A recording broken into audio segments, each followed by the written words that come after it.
దేశంలో వ్యవస్థీకృతంగా ఓట్ల దొంగతనం జరుగుతోందని ఈ కుట్రకు పాల్పడుతున్న వారిని సాక్షాత్తు ప్రధాన ఎన్నికల కమిషనర్ జ్ఞానేష్ కుమార్ కాపాడుతున్నారని లోక్సభ ప్రతిపక్ష నేత కాంగ్రెస్ అగ్రనేత రాహుల్ గాంధీ సంచలన ఆరోపణలు చేశారు. ఢిల్లీలో కాసేపటి క్రితం నిర్వహించిన మీడియా సమావేశంలో ఆయన మాట్లాడుతూ ఓటర్ల జాబితా నుంచి పేర్లను ఎలా తొలగిస్తున్నారో ఆధారాలతో వివరించారు.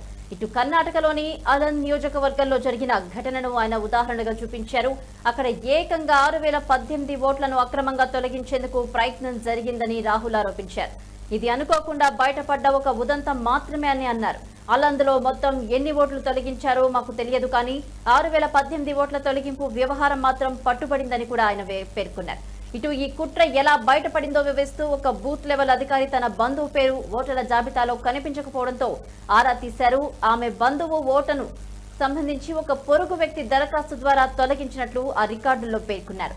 ఆ పొరుగు వ్యక్తిని అడగ్గా తనకేం తెలియదని, తాను ఏ దరఖాస్తు చేయలేదని కూడా చెప్పారు. అంటే ఓటు తొలగించిన వ్యక్తికి తెలియదు, ఓటు పోగొట్టుకున్న వ్యక్తికి తెలియదు, మధ్యలో మరేదో శక్తి ఈ ప్రక్రియను హైజాక్ చేసినట్లు ఓట్లను తొలగించిందని రాహుల్ తెలిపారు. మరోపక్క ఈ సందర్భంగా బీజేపీ ఎన్నికల సంఘంపై రాహుల్ తీవ్ర స్థాయిలో అయితే విరుచుకుపడ్డారు. నేను మీ మాటను తేలిగ్గా అనడం లేదని కూడా అన్నారు. లోక్సభ ప్రతిపక్ష నేతగా చెప్తున్నాను కాబట్టి భారత ప్రధాన ఎన్నికల కమిషనర్ ఓట్ల దొంగలకు రక్షణ కల్పిస్తున్నారు. ఇది పచ్చి నిజం, ఇందులో ఎలాంటి గందరగోళం లేదని ఆయన తీవ్రంగా ఆరోపించారు.